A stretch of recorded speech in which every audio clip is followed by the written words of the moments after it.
Hello friends, मैं सोनी खुराना स्वागत करती हूँ आप सभी का अपने YouTube channel get your goal पर। तो फ्रेंड्स, कैसे हैं आप सब लोग और कैसी चल रही है आप लोगों के एग्ज़ाम की तैयारी। फ्रेंड्स, आज हम लोग कुछ क्वेश्चंस करने वाले हैं जो कि मध्यकालीन इतिहास के हैं, यानी कि मीडिवल हिस्ट्री के हैं।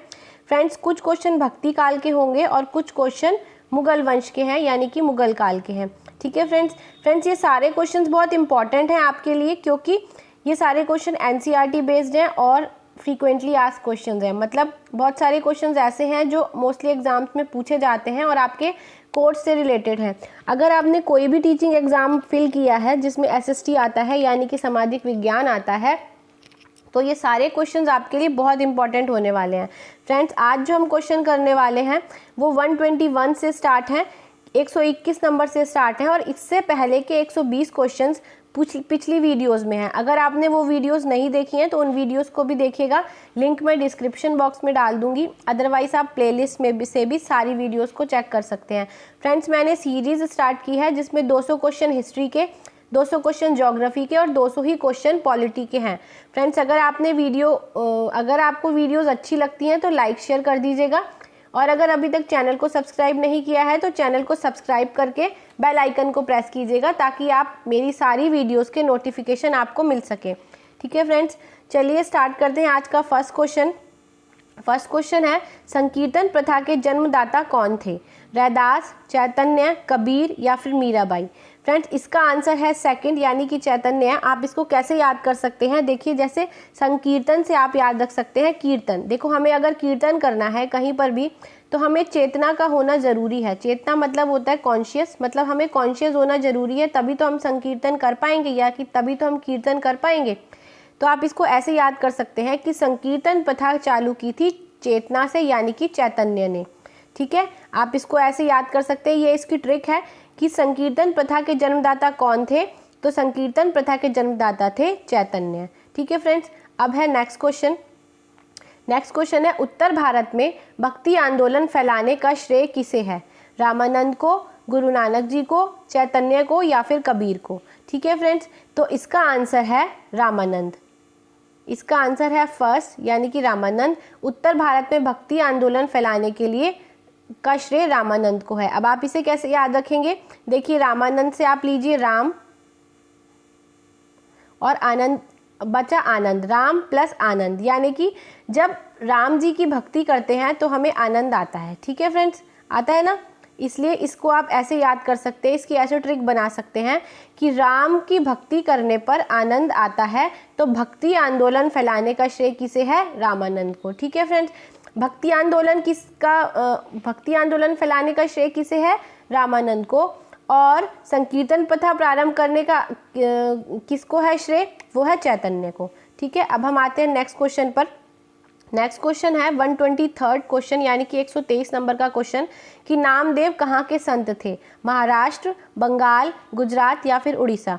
तो वो फ्रेंड्स, मैं आपको बता दूं, इसका आंसर है फर्स्ट, ठीक, यानी कि वो महाराष्ट्र के संत थे। अब आता है नेक्स्ट क्वेश्चन। नेक्स्ट है, कबीर के उपदेशों का संग्रह है, कौन सा है? सबद है, गुरु ग्रंथ साहिब है, बीजक है या फिर इनमें से कोई नहीं? देखिए फ्रेंड्स, सबद, गुरु ग्रंथ साहिब, ये जो दोनों हैं ये सिखों से रिलेटेड है, यानी कि ये पंजाबियों के ग्रंथ है या फिर उनका ग्रंथ संग्रह है। पर कबीर ने जो लिखा था वो है बीजक। ठीक है, इसके कई सारे श्लोक हैं जो हमारी 10th 12th की क्लास में कबीर के बीजक से श्लोक भी हैं। हमने संस्कृत में उनके अर्थ भी पढ़े हैं, आपने भी पढ़े होंगे, मैंने भी पढ़े हैं। तो आप इसको ऐसे याद करेंगे कि कबीर के उपदेशों का संग्रह है बीजक। ठीक है फ्रेंड्स, आज का 125वां क्वेश्चन है, अद्वैतवाद के प्रवर्तक कौन थे? अद्वैतवाद के प्रवर्तक थे रामानुजाचार्य, माधवाचार्य, शंकराचार्य या फिर निम्बकाचार्य? तो इसका आंसर है शंकराचार्य। ठीक है, अद्वैतवाद के प्रवर्तक थे शंकराचार्य। अब है नेक्स्ट क्वेश्चन है 126 क्वेश्चन, गुरु नानक का जन्म कहाँ हुआ था? देखिए, गुरु नानक जी थे जो सिखों के प्रथम गुरु थे, उनका जन्म कहाँ हुआ था? तो उनका जन्म हुआ था तलवंडी में। ठीक है, अब है नेक्स्ट क्वेश्चन 127। अब मुगल वंश के क्वेश्चन स्टार्ट हो गए हैं, तो अब हम मुगल वंश की थोड़ी सी बात कर लेते हैं। फ्रेंड्स, सबसे पहले मुगल वंश का जो संस्थापक था वो था बाबर। ठीक है, आप इसको थोड़ा सा इस तरीके से याद कर सकते हैं कि बाबर का बेटा था हुमायूं, ठीक है, हुमायूं का बेटा था अकबर, ठीक है फ्रेंड्स। अकबर के बाद बना जहांगीर, तो आप इसको थोड़ा सा इस तरीके से याद कर सकते हैं कि सबसे पहले था बाबर, तो बाबर ही मुगल वंश का संस्थापक है। उसके बाद उसका बेटा बना हुमायूं और हुमायूं का बेटा था अकबर, ठीक है। तो आज का फर्स्ट जो 127वां क्वेश्चन है, इसका आंसर आपको मिल गया होगा कि भारत के मुगल वंश का संस्थापक था, कौन था, वो था बाबर, ठीक है फ्रेंड्स। बाबर ने बहुत सारे युद्ध लड़े, जो आपको पता भी होगा। पानीपत का युद्ध हो गया, पानीपत का युद्ध जो था वो 1526 में हुआ था। फिर उसके बाद खानवा का युद्ध है, खानवा का युद्ध हुआ 1527 में। फिर उसके बाद चंदेरी का युद्ध हुआ, चंदेरी का युद्ध हुआ 1528 में। उसके बाद अगला युद्ध उसने लड़ा घाघरा का, जो हुआ 1529 में। फ्रेंड्स, अब आपको इसकी भी एक मैं ट्रिक बता देती हूँ कि आप इसको कैसे याद करेंगे, ठीक है। सबसे पहले हमने पानी पिया, सबसे पहले हमने क्या किया, पानी पिया, यानी कि पानीपत की लड़ाई। उसके बाद हमने खाना खाया, यानी कि खानवा की लड़ाई, ठीक है, खाना खाया। उसके बाद चंदेरी, चंदेरी आपको पता होगा एक कपड़े का नाम है, और घाघरा भी आपको पता है कि घाघरे को लहंगा कहते हैं, ठीक है। आप ऐसे याद रख सकते हैं कि हुमायूं ने देखिए, अभी मैंने आपको बताया कि ये जो ये युद्ध लड़े गए, ये बाबर ने लड़े थे, क्योंकि वो मुगल वंश का संस्थापक था। तो बाबर ने कौन कौन से युद्ध लड़े थे? सबसे पहला बाबर, अब मैं आपको यहाँ पे लिख रही हूँ, बाबर सबसे पहले क्या, पानी पिया, यानी कि पानीपत की लड़ाई 26 में, ठीक है। फिर उसके बाद हमने खाना खाया, यानी कि खानवा का युद्ध 27 में। उसके बाद चंदेरी का युद्ध, मतलब चंदेरी का कपड़ा खरीदा, ठीक है, उसका कब हुआ युद्ध? 28 में। उसके बाद हमने उस चंदेरी के कपड़े का घाघरा सिलवा लिया, यानी कि हमने उसका लहंगा सिलवा लिया, तो फिर घाघरा का युद्ध वो कब हुआ? 29 में, ठीक है फ्रेंड्स। ये भी एक याद करने की ट्रिक थी, आप इसको ऐसे याद कर सकते हैं। ये क्वेश्चंस भी आते हैं, एग्जाम में पूछे जाते हैं, इसलिए मैंने आपसे ये डिस्कस किया है, ठीक है फ्रेंड्स। भारत का मुगल वंश का संस्थापक था बाबर, और उसने 4 युद्ध लड़े थे। पानीपत का युद्ध 26 में, खानवा का युद्ध 27 में, चंदेरी का युद्ध 28 में और घाघरा का युद्ध 29 में। यानी कि आप इसको याद करेंगे, पहले बाबर ने पानी पिया, फिर खाना खाया, फिर चंदेरी का कपड़ा खरीद कर उसका घाघरा बनवा लिया, ठीक है फ्रेंड्स। अब हम आते हैं नेक्स्ट क्वेश्चन पर। नेक्स्ट क्वेश्चन है, बाबर ने अपनी तुजुके बाबरी किस भाषा में लिखी? ठीक है फ्रेंड्स, ये जो तुजुके बाबरी है, ये एक उसकी आत्मकथा का नाम है, यानी कि तुजुके बाबरी जो उसने आत्मकथा थी, वो बाबर ने जो लिखी थी, वो कौन सी भाषा में लिखी थी? तो वो लिखी थी तुर्की भाषा में। फ्रेंड्स, ये यहाँ पे ओ नहीं है, ये थोड़ा सा मिसप्रिंटिंग हो गया है, केवल तुर्की, ठीक है, तुर्की भाषा में उसने अपनी आत्मकथा लिखी थी। और उसकी मृत्यु कब हुई थी? उसकी मृत्यु हुई थी 1530 में, ठीक है फ्रेंड्स। अभी हमने पढ़ा था घाघरा का युद्ध हुआ था, बाबर का जो था घाघरा का युद्ध हुआ था महमूद लोदी के साथ, ठीक है। उस युद्ध के बाद जो था, उसके बाद ही उसकी मृत्यु हुई थी 1 साल बाद, यानी कि 1530 में, ठीक है। अब हम आगे बढ़ते हैं अपने नेक्स्ट क्वेश्चन की तरफ, जो कि अब हुमायूं का है। तो हुमायूं का क्वेश्चन है, निम्न में से हुमायूं किस युद्ध में शेर खां से निर्णायक रूप से पराजित हो गया था? ठीक है, कि भाई जो हुमायूं था वो कौन से युद्ध में पराजित हुआ था? तो वो हुआ था कन्नौज के युद्ध में, ठीक है फ्रेंड्स। ये युद्ध हुआ था, मैं आपको बता दूं कि ये जो युद्ध हुआ था, ये हुमायूं और शेर खान के बीच हुआ था, जिसमें हुमायूं हार गया था, तो वो कन्नौज का युद्ध है, ठीक है। कन्नौज से आप मौज से याद रख सकते हैं, मौज, ठीक है, मौज से आप याद रख सकते हैं कि जो हुमायूं था वो मौज करता रहा, इसलिए वह हार गया। कौन से युद्ध में हार गया? कन्नौज के युद्ध में हार गया। क्यों? क्योंकि वो मौज कर रहा था। मौज माने आपको पता है एंजॉय बोलते हैं इसको, ये ट्रिक है, इसको आप ऐसे याद कर सकते हैं कि जो हुमायूं था वो कौन से युद्ध में हारा था? कन्नौज के युद्ध में, क्योंकि वो मौज कर रहा था, ठीक है। अब हम आते हैं आज के नेक्स्ट क्वेश्चन पर। आज का नेक्स्ट क्वेश्चन है 130, यानी कि हुमायूं नामा। हुमायूं नामा की रचना किसने की थी? फ्रेंड्स, ये हुमायूं नामा भी आत्मकथा ही है उसकी, हुमायूं की, मतलब जो कथा होती है, जैसे हुमायूं नामा अकबर की आईने अकबरी है, और अभी हमने ऊपर पढ़ा था बाबर की, हमने पढ़ी थी तुजुके बाबरी थी, तो ऐसी हुमायूं की थी हुमायूं नामा। तो उसकी रचना किसने की थी? उसकी रचना की थी हुमायूं की सौतेली बहन गुलबदन बेगम ने, ठीक है। हुमायूं नामा जो लिखा था वो एक हुमायूं की बहन थी, सौतेली बहन थी, उसने लिखा था, इसका नाम था गुलबदन बेगम, ठीक है। अब हम आते हैं नेक्स्ट क्वेश्चन पर। नेक्स्ट क्वेश्चन है 131 शेर शाह का मकबरा अवस्थित है। शेर शाह का मकबरा कहाँ है? तो सासाराम में शेर शाह का मकबरा है। इसको ऐसे याद कर सकते हैं। देखिए शेर था, जब शेर सामने आ जाए, सपोज हम जा रहे हैं, हमारे सामने शेर आ जाए, तो हम क्या करेंगे? हम तो राम राम राम राम राम राम ही करेंगे, भगवान का नाम ही लेंगे, क्योंकि अब हमें तो जो कर रहा है वो तो शेर ही करेगा, हम तो सिर्फ भगवान का नाम ही याद कर सकते हैं। तो शेर शाह का मकबरा कहाँ है? सासाराम में, ठीक है। अब हम आते हैं आज के 132 नंबर के क्वेश्चन पर। 132 नंबर का क्वेश्चन है अकबरनामा की रचना किसने की थी? ठीक है फ्रेंड्स, तो 132 क्वेश्चन है जिसका नाम है अकबरनामा। अकबरनामा की रचना किसने की थी? वही मैंने अभी आपको बताया कि बाबर का था तुजुक बाबरी, हुमायूं का था हुमायूंनामा, और अकबरनामा की किसने लिखा था? तो अकबरनामा लिखा था अबुल फजल ने, ठीक है। आप इसको याद करेंगे, ये क्वेश्चन इंपॉर्टेंट है, पूछा जाता है एग्जाम में। अब आते हैं हम नेक्स्ट क्वेश्चन पर। नेक्स्ट क्वेश्चन है अकबर एवं महाराणा प्रताप के बीच हल्दी घाटी का युद्ध कब लड़ा गया? आपने ये हल्दी घाटी का जो युद्ध है ये बहुत फेमस है, सुना भी है कि महाराणा प्रताप ने अकबर को हल्दी घाटी में मतलब पराजित किया था, इस टाइप से मुंह की खानी पड़ी थी, ऐसे एक कहावत भी है। तो ये कौन से सन में लड़ा गया था? अकबर और महाराणा प्रताप का जो युद्ध था वो कौन से सन में लड़ा गया था? तो वो लड़ा गया था 1576 में, ठीक है फ्रेंड्स। अब आप इसको कैसे याद करेंगे? देखिए हल्दी और 76 जब हम बूढ़े हो जाते हैं, बूढ़े होते हैं, 75 तक तो आपकी वो हो गई, मतलब क्या नाम है, 75 साल तक भी है। वैसे तो 75 में भी बूढ़े होते हैं, 76 में भी बूढ़े ही होते हैं, लेकिन इसको आप एक तरीके से याद रख सकते हैं कि जब 76 साल का कोई आदमी था तो उसे हल्दी वाला दूध दिया गया, ठीक है। उसे चोट लगी या कुछ भी हुआ, उसे दर्द हो रहा था, तो उसे हल्दी वाला दूध दिया गया।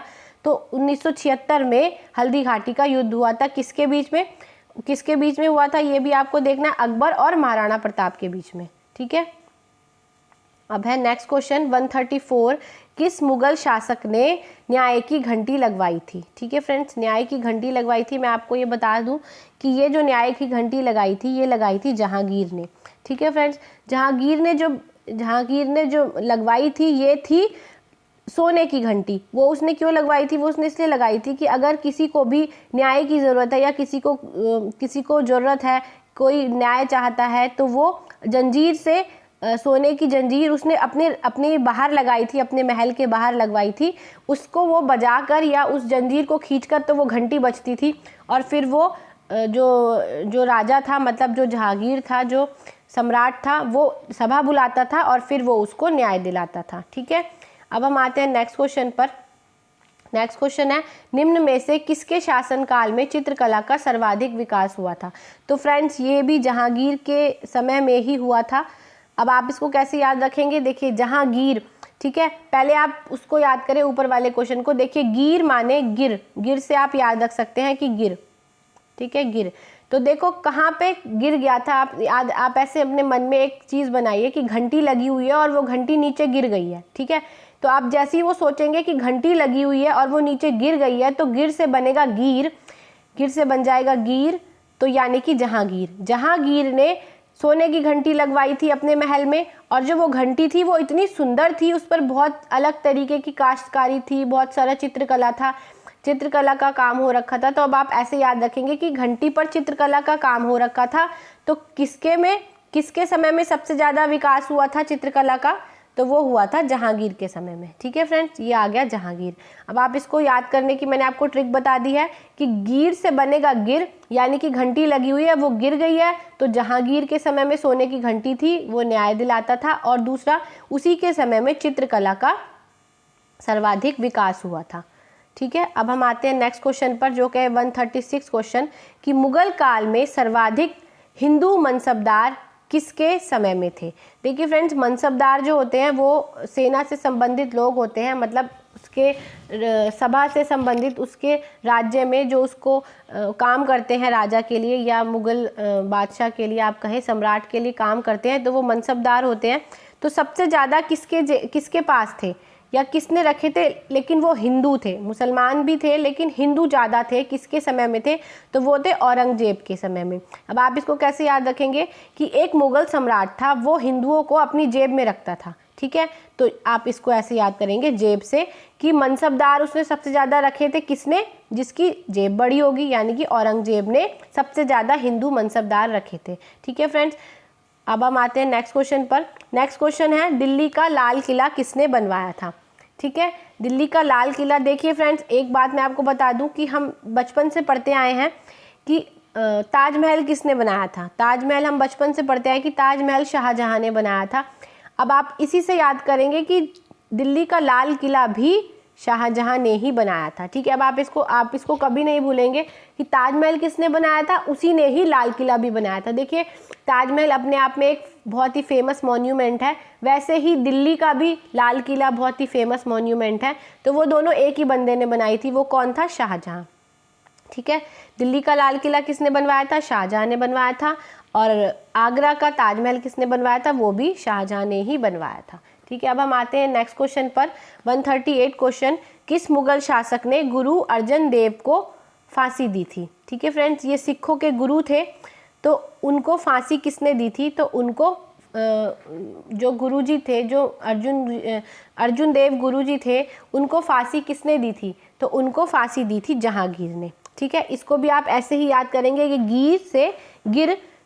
गिर से ही मैंने आपको याद कराया था कि वो इतना गिरा हुआ था कि उसने सिखों के गुरुओं को फांसी दे दी थी। ठीक है, अब हम आते हैं, ये बहुत, जहांगीर जो था वो बहुत थोड़ा कसाई टाइप का था, मतलब उसने काफ़ी अन्याय वाले, काफ़ी बुरे काम उसने किए, जैसे गुरु अर्जन देव को फांसी दी उसने, तो निर्दयी वाले जिसे हम कह सकते हैं कि वो बहुत निर्दयी टाइप का था। तो अब आपको थोड़ा याद आ जाएगा कि गिर से आपको कैसे याद करना है कि गिर जहांगीर, एक तो उसने न्याय की घंटी लगवाई थी, दूसरा चित्रकला उसके समय में सबसे ज़्यादा स्थापित हुई थी, या सबसे ज़्यादा चरमोत्कर्ष पर थी आप कह सकते हैं, या तीसरी बात जहांगीर ने ही, क्योंकि वो गिरा हुआ था, उसने ही गुरु अर्जन देव को फांसी दी थी।